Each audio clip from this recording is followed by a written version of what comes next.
Yo tenía en mente que Argentina se modernizara como se modernizó, que mejorara su infraestructura como logró mejorarla en la década de los 90. Cavallo había creado los propios cerrojos que nos estaban llevando al cataclismo. No hay policía, nada. Un endeudamiento externo que costaba una cifra cercana al $1.000.000 por hora de intereses. Fue una represión a mansalva, un verdadero asesinato y una atrocidad. Yo confiaba en la reactivación de nuestra economía, pero no contaba con que el fondo se nos tirara encima. Me llama mi hija y me pregunta, ¿todavía seguís en ese gobierno? ¿No sabés que están matando gente? El pueblo se cansó de que lo maltraten y salió a la calle a defender lo suyo.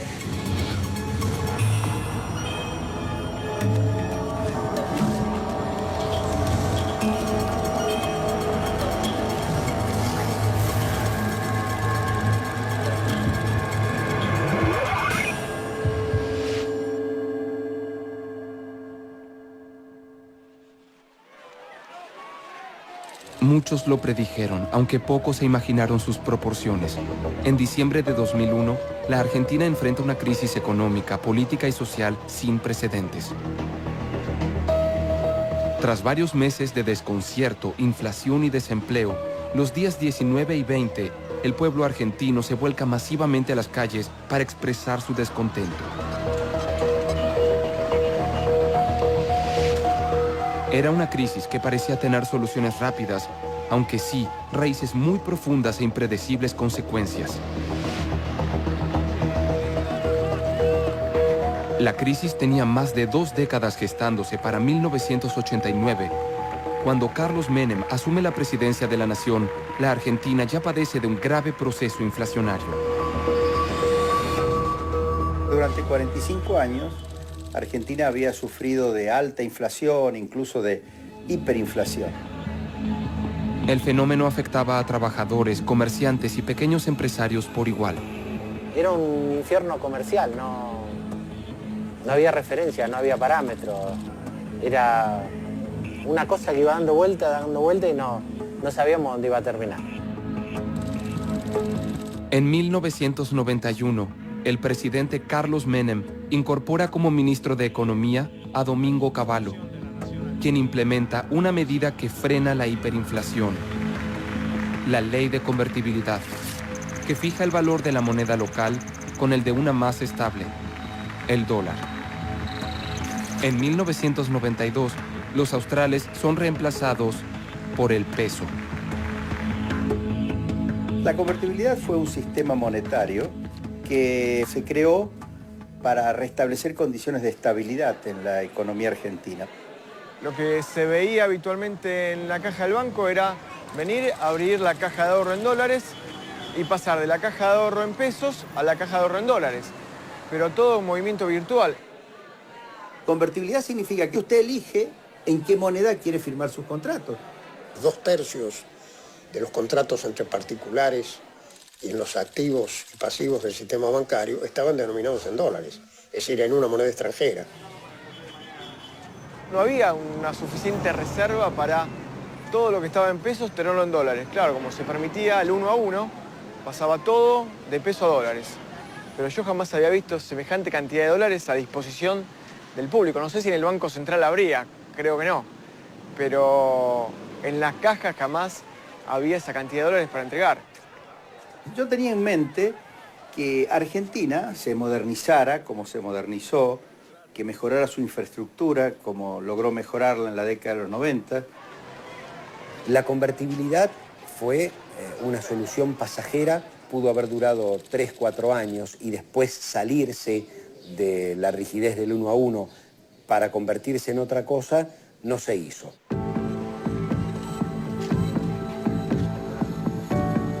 Durante los años 90, el gobierno argentino acrecienta su deuda externa, pidiendo préstamos para mantener la paridad del 1 a 1. Entonces Argentina le vendía al mundo menos de lo que le compraba y le pedía al mundo más de lo que le pagaba. Por lo cual era una bomba de tiempo inevitable en ese contexto. Entonces accede a dos tipos de crédito. Uno, la banca institucional, Fondo Monetario, Banco Mundial, BID, etcétera, etcétera, etcétera. Y otra, los títulos públicos. Pagaré dentro de 10, 15, 20 años determinada cantidad de dinero a determinada tasa de interés. Había que sostener un endeudamiento externo que en ese momento costaba una cifra cercana al $1.000.000 por hora de intereses. Entonces iba a resolver el problema de su deuda pagando con sus activos públicos, con sus empresas públicas. Lo que hizo el Estado de los 90 fueron dos cosas. Primero privatizar y después desregular mercados. Ese conjunto de políticas culminaron con un proceso de extranjerización extraordinario del aparato productivo. Se vendió la totalidad de las empresas públicas, la mayor parte fueron extranjerizadas. Eso sería como en una familia que viviera todos los meses, no del sueldo que ganan el padre o la madre, sino de la venta de un pedazo de su casa. A partir de ahí se instala en la Argentina un nuevo elemento que es la desocupación estructural alta. La Argentina pasó del 8% de desocupados al 17% de desocupados entre el 89 y el 95. Yo estudiaba, en ese momento estudiaba para ser profesor de literatura, pero bueno, cada vez había menos trabajo. Se vivía un sentimiento de estar como derrotados, o sea, no había trabajo, había malos sueldos. En los diarios cada 2 meses aparecía la palabra ajuste económico. La venta de las empresas del Estado no soluciona el problema del déficit y tampoco reduce la deuda externa, que a principios de los 90 llega a los $60.000 millones y sigue creciendo hasta duplicarse. Con 30 millones de habitantes en el territorio nacional, el modelo económico adoptado deja a un 30% de la población bajo la línea de pobreza y un 25% de desocupación. La deuda externa asciende a $146.000 millones. Cavallo había creado los propios cerrojos que nos estaban llevando al cataclismo. Quiero decirles que a este cambio tenemos que hacerlo histórico. Quiero ganar con todos. Convoco a los de la Alianza, a los peronistas, a los que ya no creen en nada, a todos, a votar por el cambio, a votar por una Argentina de verdad. Vamos a construir esa Argentina que no nos pudieron robar, la que está en nuestros sueños, la que está en nuestro corazón.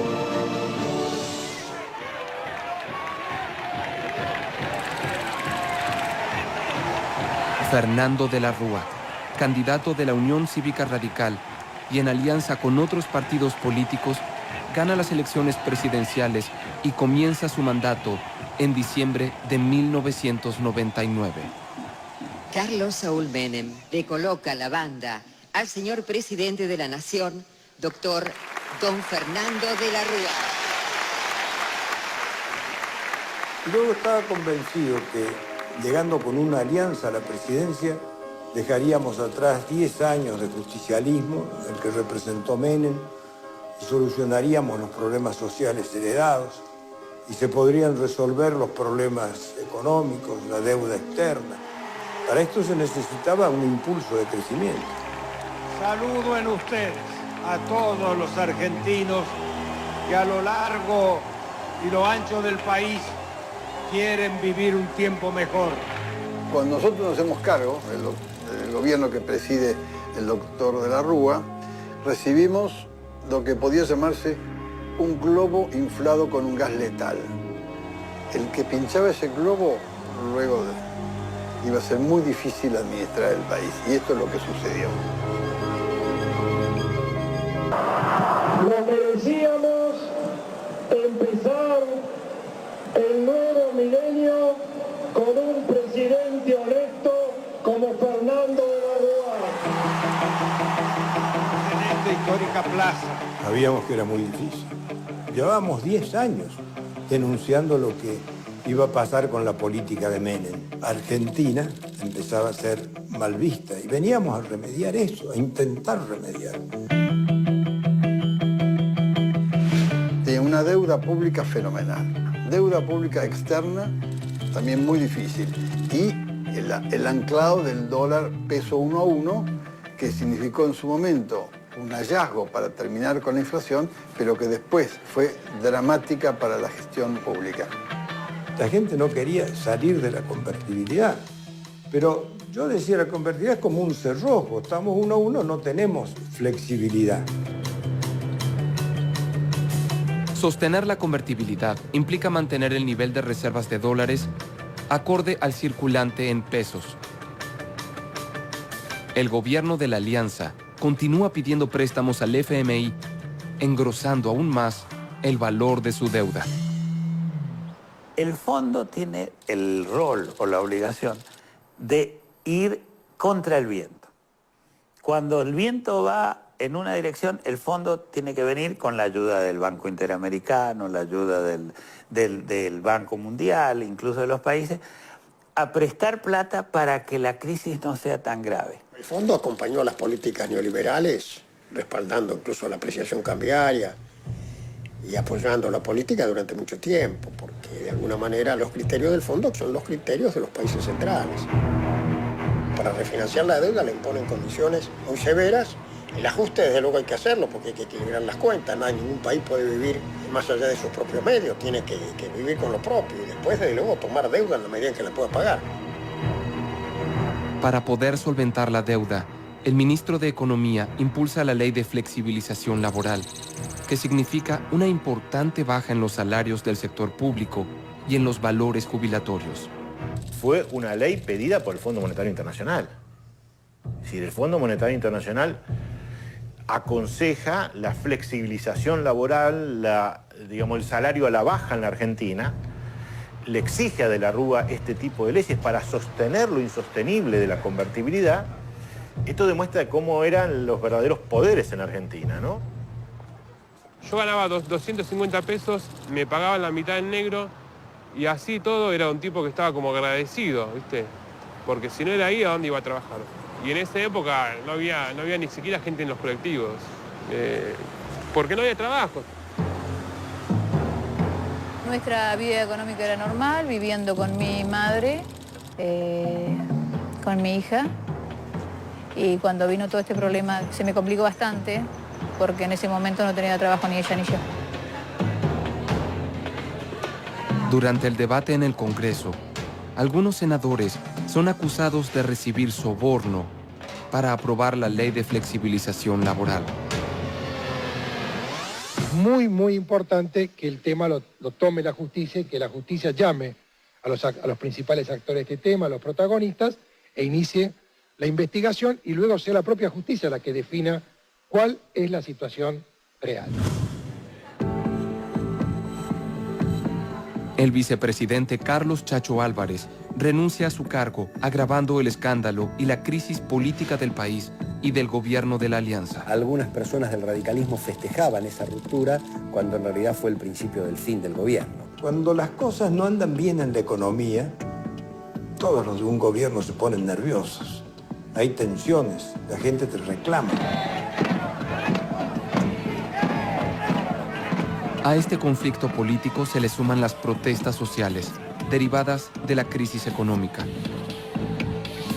Comienzan a cobrar protagonismos los grupos piqueteros, organizaciones activistas que provienen de movimientos de trabajadores o desocupados, caracterizados por cortes de calles, caminos y rutas.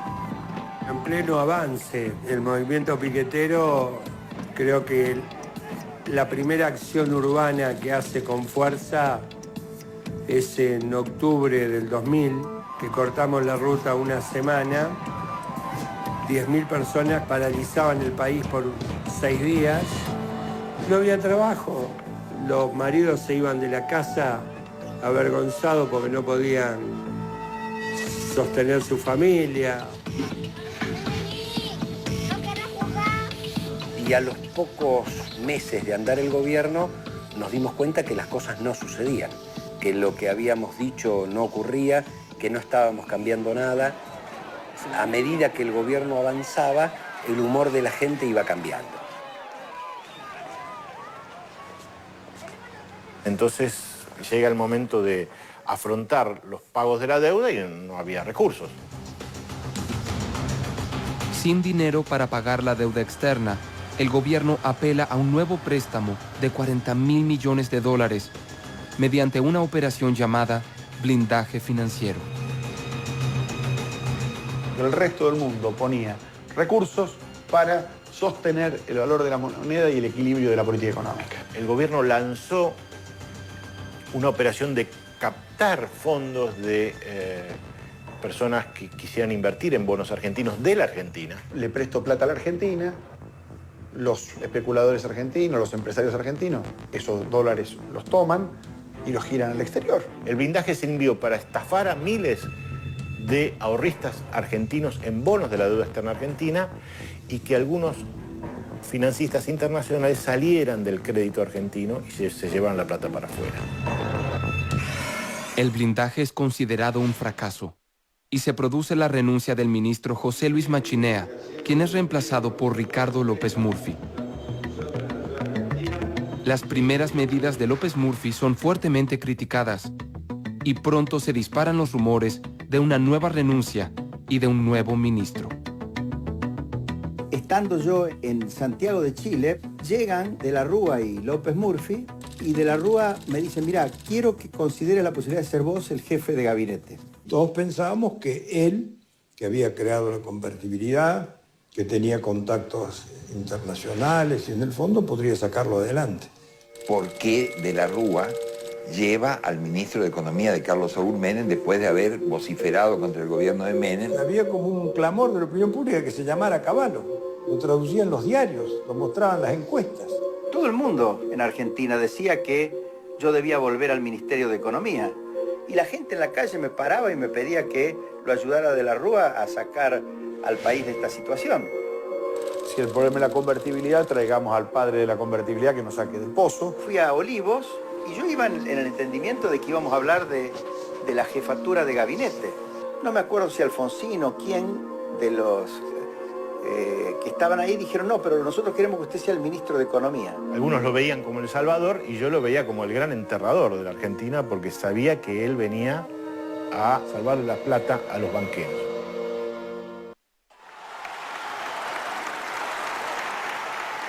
En marzo de 2001, después de 5 años fuera del gobierno, Domingo Cavallo regresa a la función pública. Yo entré como bombero a tratar de resolver el problema económico, pero desde un espacio muy limitado que era el Ministerio de Economía.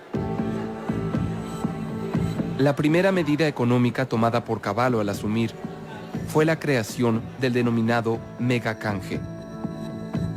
El megacanje fue un mecanismo mediante el cual Argentina, que sabía que no podía pagar la deuda como estaba, eligió seguir empujando adelante ese proceso, cambiando títulos con una tasa de interés y una duración determinada por unos títulos, entre comillas, mejores a más largo plazo. El megacanje lo que fue cambiar tiempo por intereses.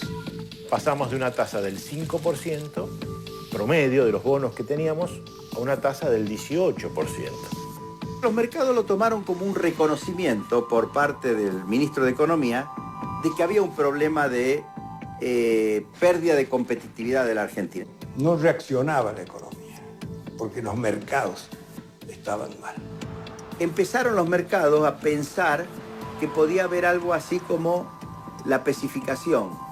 Y esa visión de los mercados se fue acentuando a medida que pasaba el tiempo. Los acreedores privados le habían perdido confianza a la Argentina y en las discusiones internas del fondo se hablaba de que la probabilidad de éxito era muy pequeña, pero que había que darle la oportunidad.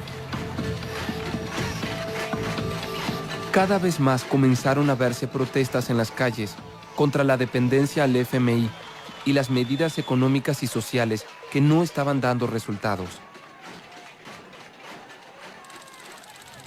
En octubre de 2001, el gobierno de la Alianza sufre una aplastante derrota en las elecciones legislativas.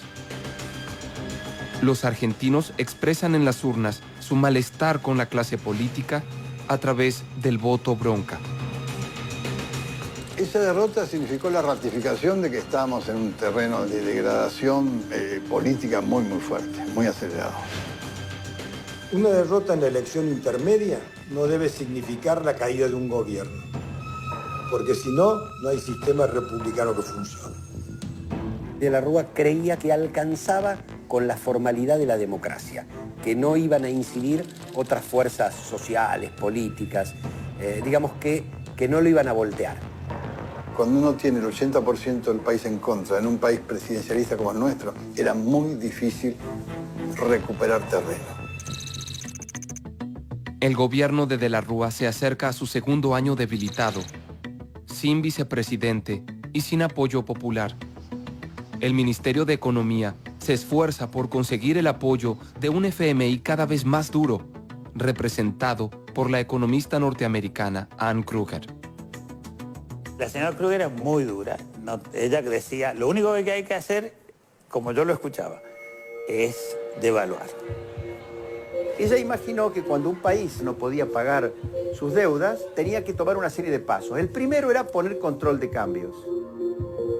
Control de cambios es cuando la entrada y salida de dólares ya no se puede dejar que se produzca libremente porque hay una tendencia a que todo el mundo se quiere llevar los dólares del país. La Argentina trata de seguir este proceso de mantenerse a flote pidiendo plata prestada, pero como seguían perdiendo reservas, los bancos estaban cada vez más débiles y el fondo considera que hay que cambiar el tipo de cambio. La persona encargada de la negociación por parte del fondo vino a la Argentina y efectivamente le pasó el mensaje tanto al señor de la Rúa como al señor Cavallo que la situación no podía seguir, que el fondo no podía seguir prestando dinero. Y Cavallo se pone muy nervioso, arma el corralito, y yo diría que el corralito es realmente lo que hace reventar al sistema. Avisarle al banco que no le va a cobrar ninguna comisión. El 3 de diciembre de 2001, el gobierno anuncia la nueva medida implementada por el ministro de Economía. Para lo que quiera. El corralito. Hasta 250 pesos puede retirar en efectivo cada semana, es decir, en billetes y monedas. De paso, quiero decir lo gestó solo Cavallo, quizás con algunos íntimos amigos de él, porque cuando trae el decreto del corralito, yo fui testigo de la cantidad de preguntas que le hizo de la Rúa, fue un sábado a la mañana. El corralito es lo que se llama un control de cambios, que no tenía por qué perjudicar a nadie. La gente podía movilizar sus ahorros pagando con cheque o con tarjeta de débito o con transferencia bancaria. No le quitaba la plata a la gente, sino que administraba la forma de ir a los bancos, que gradualmente se ordenaría. Era la única medida que se podía tomar frente a una corrida de esa naturaleza. Se avecinan los festejos por Navidad y la gente no puede contar con sus ahorros atrapados en los bancos. Yo junté moneda sobre moneda durante toda mi vida para tener una base para mi futuro. Entonces me encontré en un estado de desesperanza, desesperación, sin tener a quién acudir. No se me hacía fácil. Tenía que cuidar los gastos, tratar de pagar los impuestos, los servicios de mi casa, de los de mi madre, la medicación de mi madre. Podías pagar, sí, con la tarjeta de débito, tipo algunas compras, y todo el mundo estaba desesperado por tener efectivo. A partir de diciembre, lo que se veía cuando yo llegaba al banco a eso de las 9:30 de la mañana era la cantidad de personas que estaban ya haciendo fila para poder sacar de las cajas de ahorro los 250 pesos o lo que en ese momento permitiera el banco. La gente interpretaba que el cajero era quien no le quería dar el dinero, cuando nosotros no éramos responsables de ninguna operatoria. Simplemente hacíamos caso de las normas que estaba dictando en ese momento el Banco Central. En la desesperación empecé a hacer transferencias que nunca se hacían y cuando lo hacían con todo un montón de altibajos porque había que hacer las filas y toda esa conmoción de gente y desesperación y sin saber qué hacer y consultabas con personas que vivían la misma situación que yo que eran la mayoría de los familiares que tengo.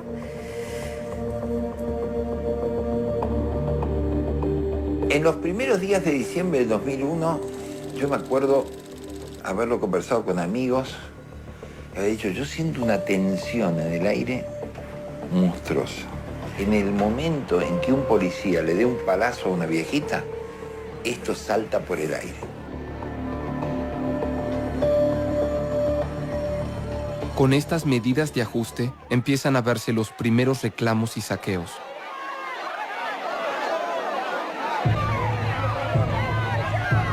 Se llevaron todo, o sea, carro, freezer, matafuego. Sentís una impotencia que te paraliza el cuerpo, realmente es una cosa así. Porque vos tenés que luchar o defenderte contra gente que no tenés nada contra ella. Bueno, ahí murieron 2 personas. Una de ellas, un comerciante que mató a un pibe que había ido a saquear, porque después, claro, el descontrol genera ese tipo de situación de pobre contra pobre. Pues no tengo para comer, estoy enfermo, tengo HIV y no puedo laburar, tengo esta porquería. Camiones que habían arrancado el reparto a la mañana y cuando llegaban acá recibían la noticia de que no descargaran, que volvieran urgente a sus lugares de origen. Ya era un descontrol como que cualquiera podía tomar lo que quería. No me parecía que hubiera solución a todo eso. La solución no estaba en nuestras manos.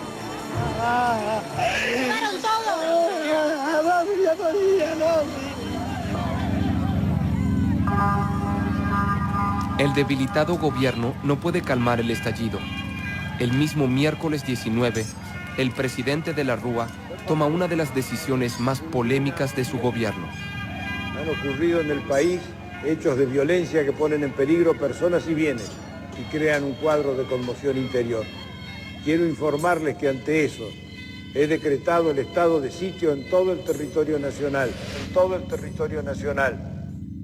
Vuelvo de una reunión en la Casa de Gobierno y el jefe de gabinete y el ministro del Interior me dicen, hay un pedido urgente de los gobernadores, sobre todo de Ducau, que se le desborda lo de la provincia de Buenos Aires y pide el estado de sitio para ver si con eso la gente se para y se queda quieto. Declarar el estado de sitio cuando se sabía que no se gobernaba, se administraba la calle, o sea, la vía pública, el espacio público, es un error.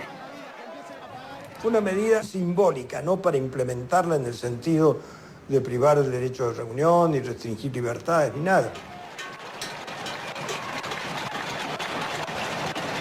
El 19 de diciembre, como cualquier habitante de la ciudad de Buenos Aires, empecé a sorprenderme cuando empecé a escuchar las latitas, los primeros cacerolazos, ¿no es cierto? Sí, a sentir ese tintineo que nos iba uniendo a todos progresivamente en la protesta. El sonido de las cacerolas se propaga rápidamente y en pocas horas puede oírse en toda la capital. Basta de ajuste, basta de fondo monetario, basta de todo. Ahora que tiene que gobernar la gente. Acá no hay ni derechas ni izquierdas. Es la patria que vomita toda la corrupción que ha tomado nuestra nación.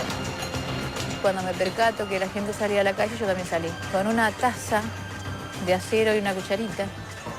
Y me manifesté con otras personas y fuimos caminando. Había gente con niños, personas mayores.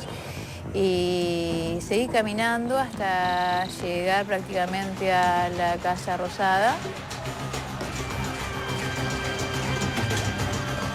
Para mi historia como fotógrafo desde acá, la primera vez que se produce una Plaza de Mayo sin pancartas y sin carteles y sin banderas de ningún tipo de agrupación. Una de las preocupaciones que tenía el ministro era que se avance sobre la Casa de Gobierno y había precisamente una fuerza policial frente a Casa de Gobierno tratando de contener esa posibilidad. Yo pensé que iban a entrar, que la gente iba a entrar. La policía reprime los 3 focos de protesta: la Plaza de Mayo, el Congreso y la Avenida 9 de Julio. Las fuerzas de seguridad dispersan a los manifestantes utilizando gases lacrimógenos. Los gases los sentí ya cuando me acerqué a la casa de gobierno, que faltaban aproximadamente 2 cuadras a 3 cuadras, no recuerdo bien. Y de golpe empezamos a sentir, yo sentí claramente disparos de armas de fuego, pero así, muy clara. La gente empezó a correr y yo dije, Ana, tranquila, despacio, vamos despacio, porque si corremos nos convertimos en blanco. Lo que nunca fue una manifestación agresiva. La gente se plantó en la plaza y pidió que se vayan todos.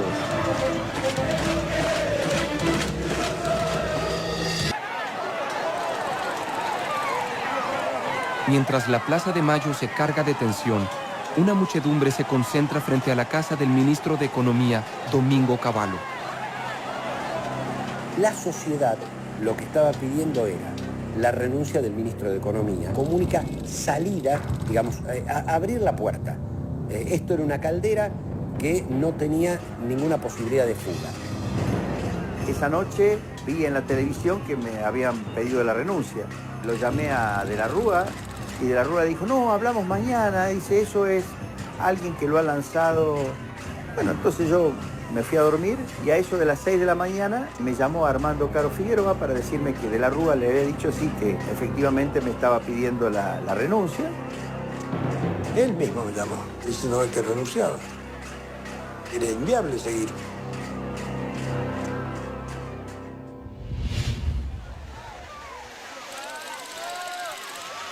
Luego de las tensas horas vividas la noche anterior, la gente continúa manifestándose.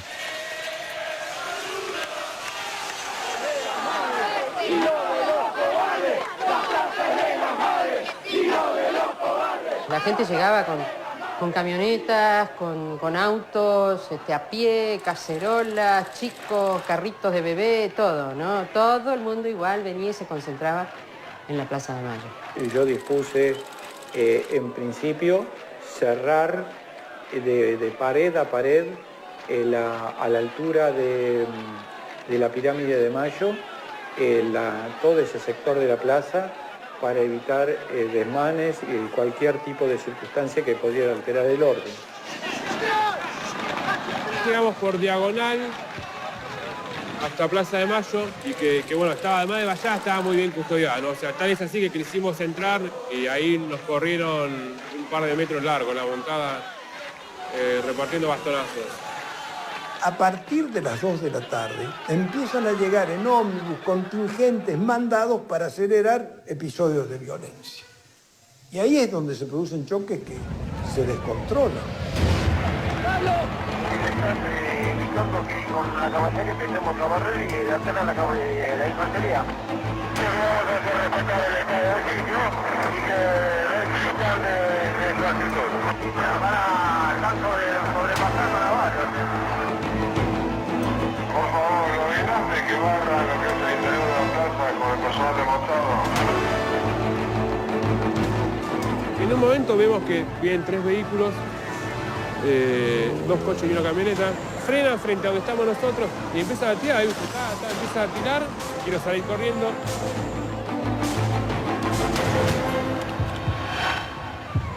Y ahí me pegan un tiro en la nuca.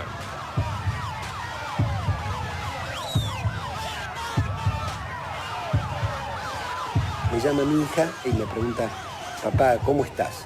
Le digo, bien, estoy aquí en casa de gobierno.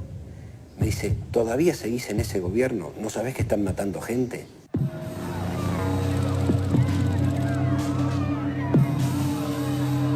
En el territorio nacional se registraron alrededor de 34 muertos por la brutal represión policial.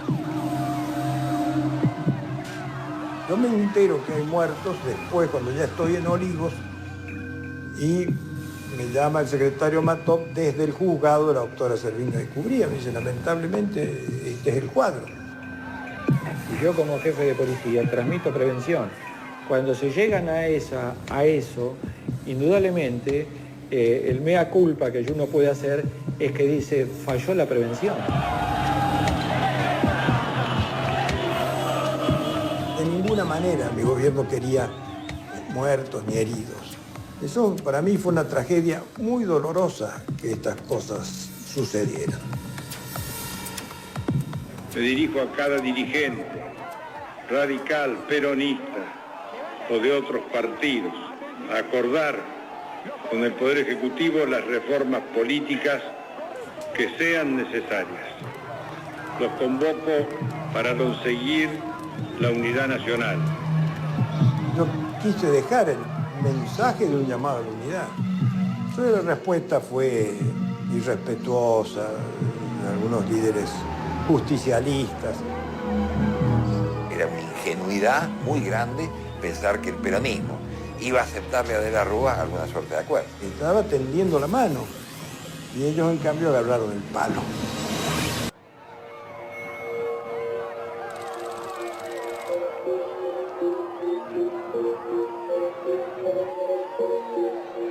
Yo quiero que cese la violencia que habían desatado, que como tienen mayoría en el Congreso aprueben las leyes para llegar a acuerdos con los organismos financieros internacionales y para que no se quiebre la institucionalidad del país.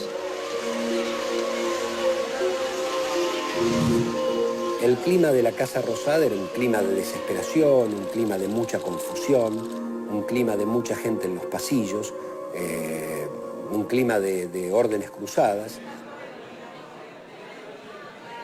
Sentía la angustia de saber cómo si esto se termina y todas las esperanzas que uno pone se cavan mal y se terminan de una forma que nunca se había pensado.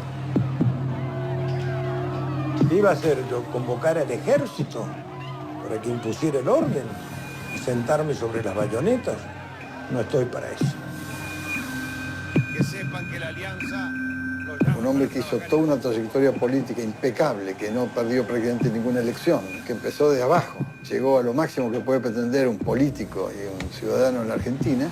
De la Rúa encontró la única salida que él consideraba viable. El presidente de la Rúa me dijo, vení Víctor, vamos a hacer la última foto, me tomó del hombro. Y yo ahí me enteré que renunciaba porque el país no sabía que había renunciado. Fernando de la Rúa presenta su renuncia como presidente de la nación. Sentía preocupación por la situación del país y sobre todo sentía que había hecho todo lo posible, que había luchado hasta el final y que si no se pudo salir adelante fue porque resultaba imposible. Yo llamo a la radio y le digo, dame aire, que renunció. ¿No? Entonces, me están poniendo al aire y escucho el helicóptero que lo sacaba a De la Rúa de la casa. En estos momentos estamos, no sé si ustedes logran escuchar el helicóptero que viene a buscar al presidente De la Rúa para trasladarlo a la residencia presidencial de Olivos.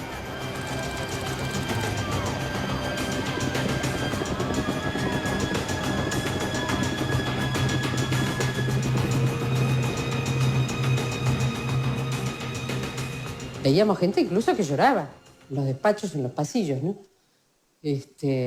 Y que apuraban levantar todas las cosas, ¿viste? De las oficinas. Yo a la noche salgo, y fue el último, y estaban los periodistas en una casa de gobierno a oscuras. Y mi angustia era tal que solamente me pidió una reflexión, le dije, hoy no la puedo dar, dejen que la historia se compadezca con esta situación y hable de una manera más serena cuando llegue el momento. Cuando De la Rúa renuncia porque no tiene posibilidades de seguir gobernando, la crisis se resuelve dentro del sistema. Asume el presidente provisional del Senado, convoca a la Asamblea, asume un gobernador como era Rodríguez Sá, renuncia a los 7 días. Estábamos en una crisis. Argentina tuvo 5 presidentes en una semana. Todo parece estabilizarse cuando en enero de 2002, Eduardo Duhalde es elegido presidente provisional de la nación. El 6 de enero de 2002, Eduardo Duhalde pone fin a la ley de convertibilidad en la Argentina, devaluando el peso. El que depositó dólares recibirá dólares. El que depositó pesos recibirá pesos. En 2003, Duhalde llama a elecciones para que el pueblo elija democráticamente a sus gobernantes. En mayo, Néstor Kirchner asume como presidente de los argentinos. el 2001 y en el 2002, sobre todo, apareció como Argentina la responsable de esta crisis. País rico, mal gobernado, políticos corruptos, pero no se veía con claridad que la Argentina en realidad había sido víctima de un sistema financiero. Yo creo que lo que pasó en diciembre del 2001 fue la crónica de una muerte anunciada, en el sentido de la muerte de un gobierno, de la caída de un gobierno. La ceguera de quienes resultaron eyectados, por decir así, del poder fue absoluta. La crisis era sistémica, el sistema estaba en crisis. Económico, político, social, moral. No se puede tener un país para el 30% de los habitantes y el 70% de la gente estar en la miseria. Afronté cada circunstancia con todo el coraje necesario, puse toda la fuerza que hacía falta y las cosas no salían porque había factores que se sobreponían a eso. Yo creo que el 20 de diciembre se podía haber evitado tranquilamente a través de decisiones políticas y no por medio de acciones violentas. Creo que lo que ha fallado en la Argentina no es su pueblo, no son sus condiciones naturales, sino la dirigencia política de nuestro país. Creo que estamos muy lejos todavía de ser una sociedad organizada, de tener dirigentes a la altura del pueblo que tenemos, del país que tenemos. Yo creo que todas las crisis enseñan, y la del 2001 también. En un aspecto creo que algunas cosas mejoraron, que muchos muchachos se hayan criado dentro del proceso democrático los hace más libres de lo que nosotros éramos. Y eso puede ser positivo. Yo creo que va a ser recordado como un momento de quiebre y de rebelión como popular frente al poder, o sea, luchando las cosas se pueden cambiar, o sea, si vos te quedás en tu casa, nada se va a poder cambiar. Nuestro país no tocó fondo nunca. Podríamos decir que estuvimos al borde de una guerra civil. Tenemos, por suerte, una sociedad y una ciudadanía, una gente capaz de salir adelante. Después de un periodo de hiperinflación, viene el periodo de recesión. Hemos tenido que adoptar una medida transitoria de limitación a la extracción de dinero en efectivo. Y solo se podrá hacer. He decretado el estado de sitio en todo el territorio nacional.